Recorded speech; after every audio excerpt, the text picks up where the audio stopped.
Halo, kembali lagi di channelnya Esmeris. Nah, kali ini kita membahas kenapa ya ada petir saat gunung meletus.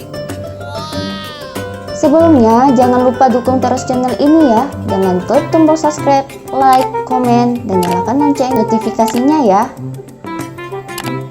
Nah, banyak nih yang bertanya kayak gini, apa ya penyebabnya kira-kira guys? Nih lihat.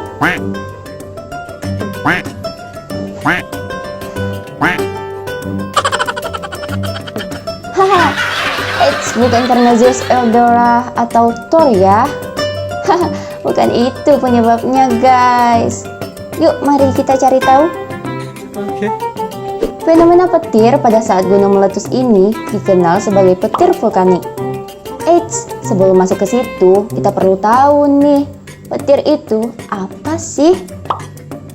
Biar lebih mempermudah pemahaman kita ya guys. Petir, ya, fenomena petir terjadi ketika ada dua muatan listrik dengan massa besar yang terpisah. Lebih mudahnya begini guys, petir ketika hujan itu terjadi karena terkumpulnya muatan negatif di bagian bawah awan. Sementara itu, tanah di bumi memiliki muatan lebih positif. Kemudian, karena adanya perbedaan muatan yang besar dan jarak yang jauh dari tanah ke awan, maka terbentuklah listrik. Jedar. Nah, sudah tahu kan tentang petir? Baru kita masuk tentang petir vulkanik. Terjadinya petir pada saat erupsi gunung berapi tidak berbeda dengan mekanisme petir biasa loh guys. Hanya saja awan cumulonimbus yang biasanya menjadi sarang petir digantikan oleh awan dari kepulan uap air, abu, debu, dan partikel vulkanik lainnya yang menyembur ke angkasa secara masif, bahkan bertonton loh guys.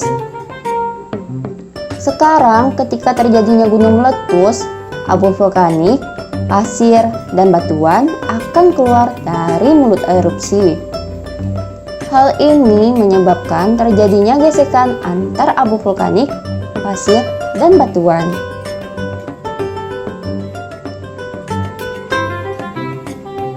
Nah, kita andaikan saja nih guys, sama halnya dengan menggesek penggaris ke rambut. Kalian pasti pernah kan ngelakuin ini waktu SD? Ya enggak? Ayo ngaku. Nah, hasil gesekan itu menghasilkan listrik, sehingga rambut menempel pada penggaris. Nah, kalau gunung meletus ini guys, sama halnya dengan gesekan penggaris ke rambut tersebut. Namun, kejadiannya dalam skala super besar ya gesekannya guys, sehingga menghasilkan rambatan listrik sebesar petir. Berbeda dengan proses pada saat hujan, di mana muatan positif dan negatifnya terpisahkan antara langit dan bumi. Dalam kejadian erupsi vulkanik ini, perbedaan muatannya ada pada debu dan pasir yang keluar, sehingga petir yang terbentuk merambat ke arah samping, bukan dari atas ke bawah. Dalam kondisi tertentu, seperti ketika cuacanya mendung, maka bisa juga terjadi petir dari atas ke bawah seperti pada saat hujan.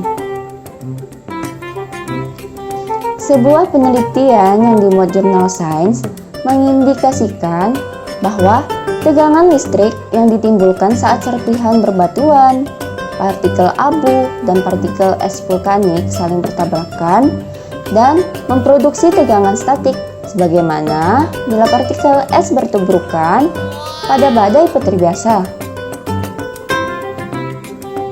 Pertama, sebagian besar atom yang pada awalnya netral bertumbukan dengan banyak energi bebas disertai suhu. Hal ini menimbulkan energi yang cukup besar untuk melemparkan elektron yang terikat pada beberapa atom. Partikel mula-mula netral, kemudian bertabrakan satu sama lain, sehingga mentransfer muatannya dan berubah menjadi massa positif atau negatif ketika partikel debu vulkanik bertabrakan satu sama lain. Ketika ion-ion terpisah dengan jarak yang cukup, muncullah perbedaan potensi listrik yang menyebabkan sambaran petir. Nah, Sekarang sudah tahu kan guys penyebab petir saat gunung meletus itu apa? Nih, lihat cuplikan videonya guys. Antara ngeri sama indah ya guys. Menurutmu bagaimana tentang fenomena alam ini? Terima kasih sudah menonton video ini.